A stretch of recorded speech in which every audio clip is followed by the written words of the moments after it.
I think what we're going to talk about now is what it's like to be in the roles that we are. So I'm a technical product director at Salesforce. I've been in tech for about 15 years and I wanted a role that I could teach. I wanted to learn about Salesforce infrastructure and I wanted to be an expert on the way that we ran our business. So my job is to work with our engineering leaders, understand all the inner workings as to how Salesforce operates from an infrastructure perspective. So what that means is common terms in the industry are things like availability. So our systems being up all the time. A lot of times that's an architecture question. You're talking about performance, how we deal with latency, our global footprint. We think about our change and release processes. As you release more features into a big, your ecosystem of products, you don't want to break your existing customers. My job is actually to learn everything about Salesforce infrastructure and then teach it to everybody that is customer facing. We'll have clients, they'll have questions, and maybe they work with a solutions architect or they work with a customer success manager. And so those folks need to be able to answer questions. And if they can't,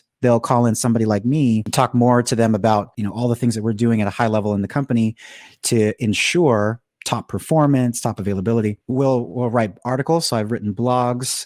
We have something called the Trailblazer community where we work with our people that basically use Salesforce. I'll post on the Trailblazer community if people have questions. Anybody in the company that's working with the customer can submit basically a request where I'll come and work with their top customers. And so typically in my day, we have like a queue. The other guys will probably talk more about this, but it's really important to understand agile principles as far as the way that you do work. Things like having a daily stand up, what a scrum is, you should know. Because most tech organizations will have you run through something like that. So we have a queue where people will submit requests and then I'll meet with them. I'll schedule calls to try to understand, what the problem is. We'll talk about the areas that the customer has questions on, and then I'll go build a presentation or I'll take existing resources and create a presentation. I may work with the engineering teams that are responsible for those areas to help to try to drive strategic initiatives. I spend a lot of my time networking and meeting people so that they can teach me what Salesforce does.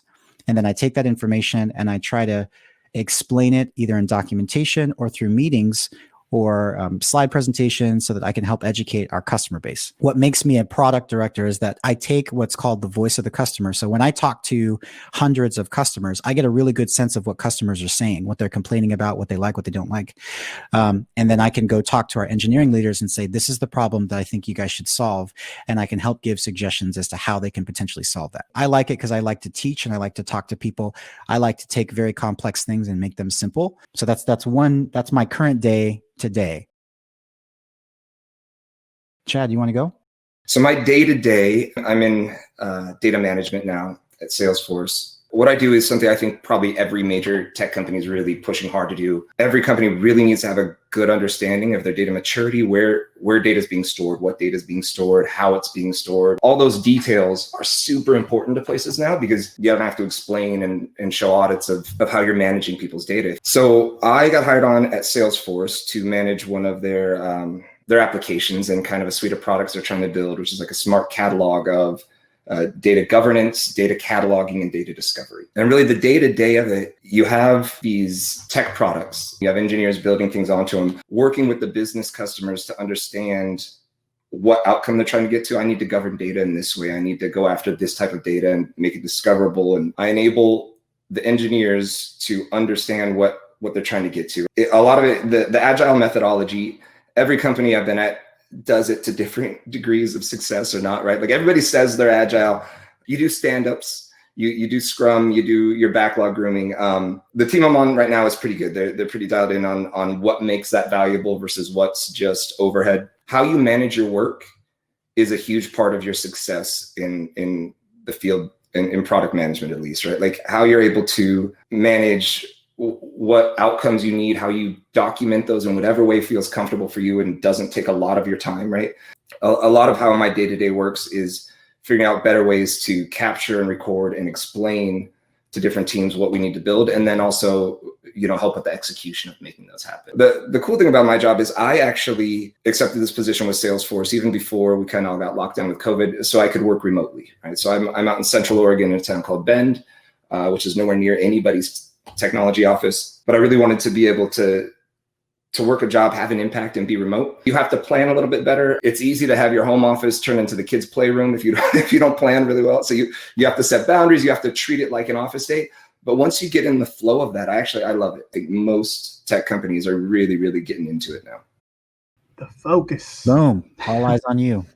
So a day in the life of a senior software engineer at Expedia. So my daily is basically, I am part of a small team of actually 2 senior developers who we work in alignment with a portfolio management team of about, I'm going to say about 10, maybe 15. My day-to-day revolves around, as to what Jay and Chad was mentioning about the importance of agile methodologies.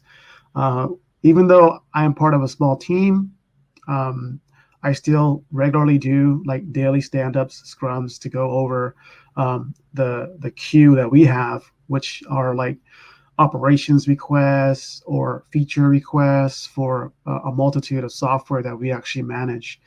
On top of that, being that I am in software, a lot of the software that I build has automated processes, and this is not uncommon. You have to have systems that pull data, push data, and so forth, and systems that talk to other systems, and so forth. So I manage quite a bit of those. They all serve a purpose to deliver, basically deliver data and reports that are interfacing with many customers within the company. Those are the kind of core responsibilities. Aside from actually getting to code, I do meet with stakeholders to go over feature request requirements or maybe issues they may be having that we as a team can actually help them solve, leveraging automation. Yeah, I mean, I think that's that kind of covers a day in the life. It's more of like I meet with people, I figure out their problems, and then try to come up with solutions, and then work with them all the way from start to finish, alongside my counterpart developer as well. Yeah, I would say too, when Chandrith and I would work together, a big part of what he would always do for me is to help me prototype things. So sometimes it's not worth spending 6 months trying to build this concept or idea that may not even work. And so Chandrith was awesome at always like putting together a quick prototype to kind of test out a theory. And then if that prototype seemed like it was working, then it would turn into a full-blown project. So a lot of testing and learning.